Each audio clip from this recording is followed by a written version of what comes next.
How's it going, everybody? Welcome back to Talking Sports. I'm your host, Andrew. I'm doing a little mini UNOSODE today.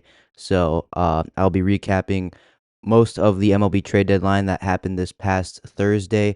Me and Miles wanted to make this a part of our big episode that we released earlier today, but we didn't have time for it. So I'm here doing it now by myself.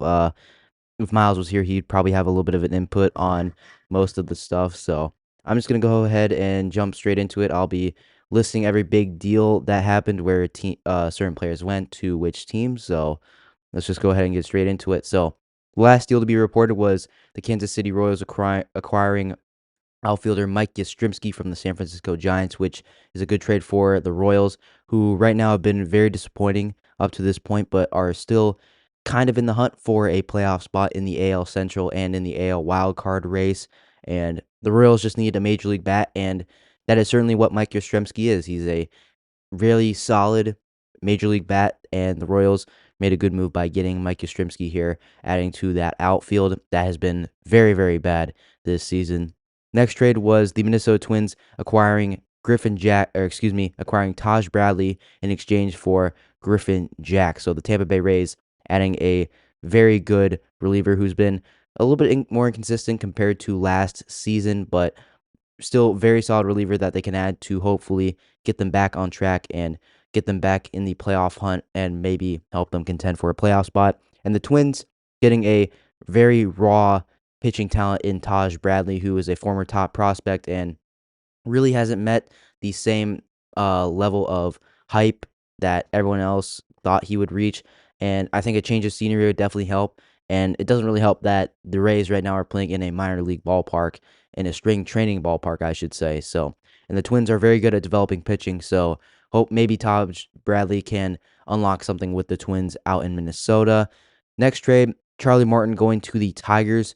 Charlie Morton started out very bad this season, but has picked it up since then. And the Tigers didn't really expect this. I thought that they maybe prioritized getting another bat for the offense, but Charlie Morton here, it's a solid depth piece. I think maybe he'll be coming out of the bullpen, but he's a good reliever that will give you a good starter that will give you innings here. So Tigers adding to a already very deep and very successful starting rotation. Next trade, the Yankees were able to acquire Camilo Doval, a former All-Star reliever from the San Francisco Giants, who really came back this season after a pretty lackluster season last year, but very solid Camilo Doval after getting sent down earlier this year, so he's been very solid. The Yankees also acquired David Bednar for the Pirates, and the Pirates really got nothing in return. The Pirates absolutely got fleeced by the New York Yankees, who had to give up only a couple prospects that were not very good prospects to begin with. So Yankees also made one final move on Thursday, acquiring Jose Caballero from the Tampa Bay Rays for a couple prospects. And Caballero, he's a super utility guy that will be a major league bat and is definitely a upgrade compared to Oswald Peraza, who has been at third base and has not been very good for the New York Yankees this season. And it'll also help out adding to some depth with Jose Caballero. Similar to trades, Phil Maton went to the Texas Rangers from the St. Louis Cardinals. The Tampa Bay Rays also acquired Adrian Hauser from the Chicago White Sox, which included former top prospect Curtis Mead, who has not quite met expectations, but maybe a change of scenery in Chicago will help him maybe unlock something. We saw Miguel Vargas, a former top Dodgers prospect, kind of hit for some more power with the White Sox, so maybe that'll be the same thing with Curtis Mead as well.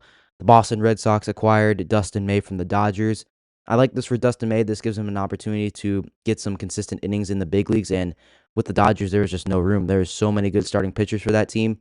However, Dustin May has not been great after coming off of injury last year, but maybe going to the Red Sox will kind of help him. They'll develop him a little bit more because I think Dustin May has a potentially really high ceiling.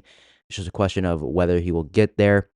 Next trade, the Kansas City Royals acquired Bailey Falter from the Pirates, adding to a already pretty solid pitching rotation with Chris Bubich out for the rest of the year, and Cole Reagans is still missing time, so this adds another really solid lefty to that rotation.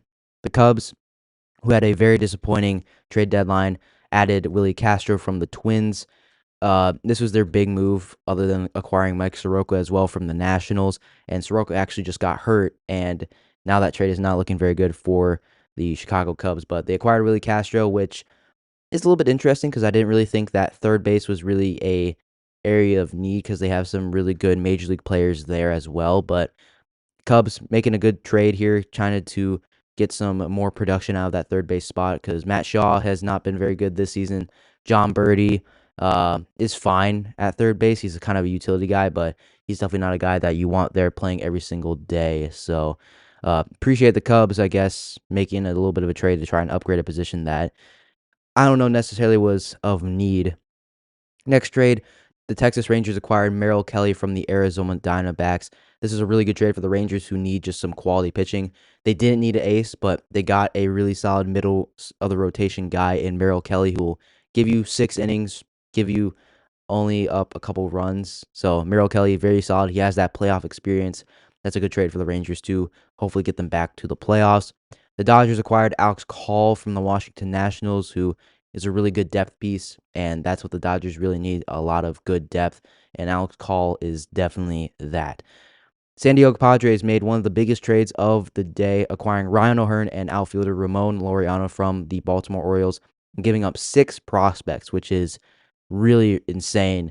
So Padres were very active at this deadline. They also acquired Mason Miller from the Athletics, giving up Leo Dallas DeVries, among some other prospects. And Leo DeVries is the number 3 prospect according to MLB Pipeline and the number 1 prospect in the Padres system. And this is a crazy trade. The Padres gave up pretty much the biggest prospect they have other than Ethan Salas and Cash Mayfield, who they didn't give up this trade deadline, and getting Mason Miller, Ryan O'Hearn, Ramon Laureano, and JP Sears is a haul. And this gives the Padres immediately the boost that they need to hopefully what we would think are World Series aspirations as well. Moving on to the next trade, Houston Astros acquired Jesus Sanchez from the Marlins. Jesus Sanchez going to a hitter-friendly ballpark in Houston compared to the pitcher-friendly ballpark that is Miami and Lone Depot Park.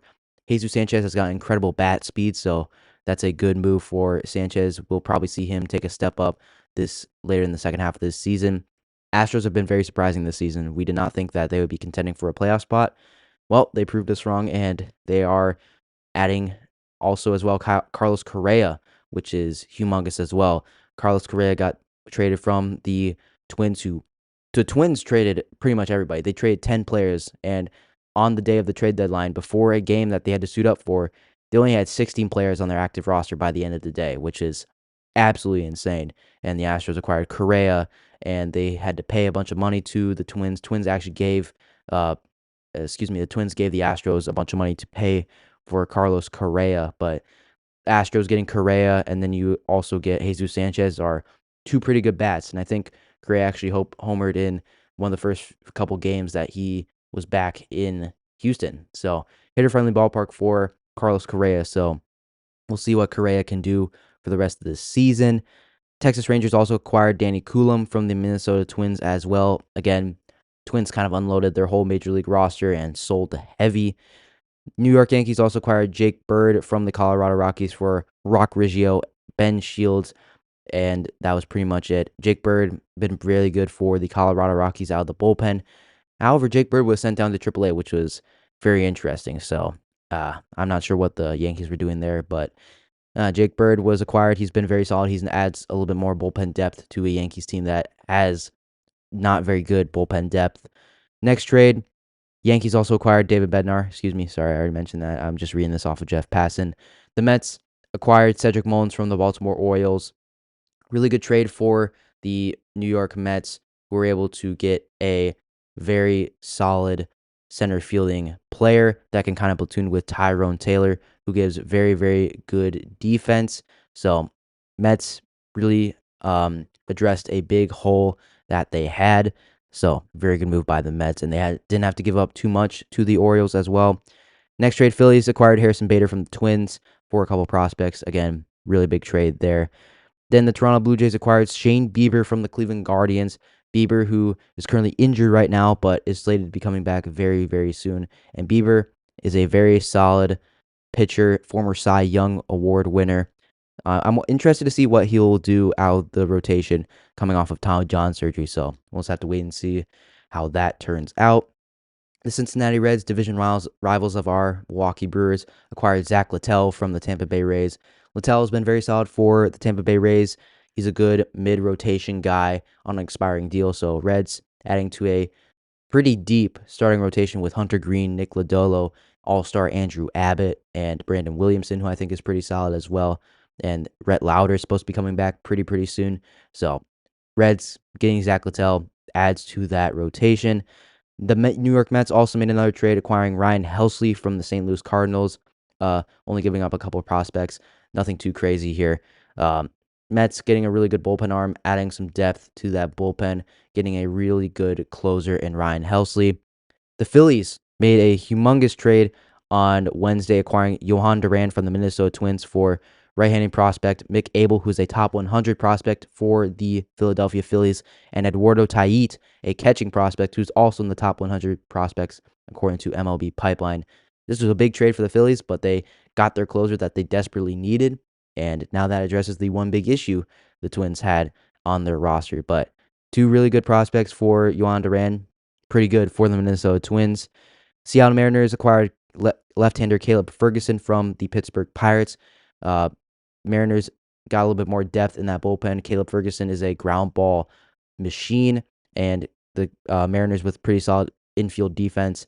That's pretty good for them. Who added Eugenio Suarez and Josh Naylor. Mariners as well, getting Eugenio Suarez was a steal. They basically gave up nothing for Eugenio Suarez, by the way. So that was a pretty big trade as well that the Mariners made, getting Eugenio Suarez for pretty much nothing. It was pretty much Tyler Locklear and a couple other guys. And Tyler Locklear is a top prospect in the Mariners organization. He is a first base type of player. He's been hitting fine at AAA, but he's a major league player. But the Diamondbacks really didn't get anything for Eugenio Suarez or Josh Naylor for that fact. Mets also acquired Tyler Rogers from the San Francisco Giants, who is one of the funkiest relievers in the MLB. Basically touches the ground when he throws. So that is pretty crazy for the Mets getting Rogers and Helsley. They gave up Jose Budo, who is a pretty solid right-handed pitcher who's young and controllable for the Giants, and also outfielding prospect Drew Gilbert and pitching prospect Blade Tidwell, I should say. Drew Gilbert is another prospect that is major league ready, and the reason the Mets kind of gave up on him is because he hadn't really reached the ceiling and probably wasn't going to reach the ceiling that they were hoping, and he's already 24. He probably should be in the major leagues, but it maybe isn't expected that he will be very good or quite up to the expectations they had for him. But the Giants, he'll kind of be the replacement for Mike Yastrzemski out in that outfield. So Mets, Rogers, and Helsley is pretty solid haul for the bullpen. The Cincinnati Reds also acquired Ke'Bryan Hayes in a trade with the Pittsburgh Pirates. Ke'Bryan Hayes is a former Gold Glover, former All-Star, very solid third baseman on defense. Hasn't quite been hitting up to the same scratch as former seasons hitting-wise. So maybe we could see Ke'Bryan Hayes reach it in Cincinnati, where he has a lot of control. The Reds do over him with a pretty cheap contract, I got to be honest. So Reds get their third baseman. Kind of surprised they didn't go for someone else like Suarez or maybe Willie Castro, but they ended up getting Ke'Bryan Hayes for third base. The New York Yankees acquired Austin Slater from the Chicago White Sox, add some depth to the outfield as Aaron Judge is currently out. However, he is making his return very soon. So Yankees getting some depth with Austin Slater in the outfield. And then finally, Yankees acquired Ryan McMahon. We talked about that a little while ago. The Brewers also made a couple trades. They acquired Danny Jansen pretty much before the trade deadline even started, like about a couple days beforehand, for prospect Yadier Arenamo. And Danny Jansen's been a solid backup so far for us as well. And then the Brewers also acquired Shelby Miller and Jordan Montgomery from the Arizona Diamondbacks for a player to be named later. Now, the Brewers won't be paying Jordan Montgomery only $2 million out of a $15 million contract. And that was really for the Diamondbacks to get him off their books because they really did not want him anymore. And Shelby Miller adds a lot of depth to a bullpen the Brewers have that is already very deep, but can be inconsistent at times. So I know Miles was not very impressed with both these trades for the Brewers, but I was able to convince him otherwise of that. I was kind of talking about how the Brewers are very good at adding depth, and it's never a bad thing to have too much depth at a good position. And the Brewers have the best record in baseball right now, so I wouldn't sweat it too much, I would say. So those are all the big trades that happened during the trade deadline. All came from Jeff Passan as well. So that's all I got for this episode, guys. I hope you enjoyed. Go check out the other episode we released earlier this morning. Earlier today, I should say, not this morning, but earlier today. Covered a lot of NFL stuff, had some fun on the show. So make sure you go check it out. And if you enjoyed this episode, comment down below what you thought of this pretty chaotic MLB trade deadline, because we saw a lot of big moves, a lot of teams making some big trades. So let me know down in the comments, and I will see you.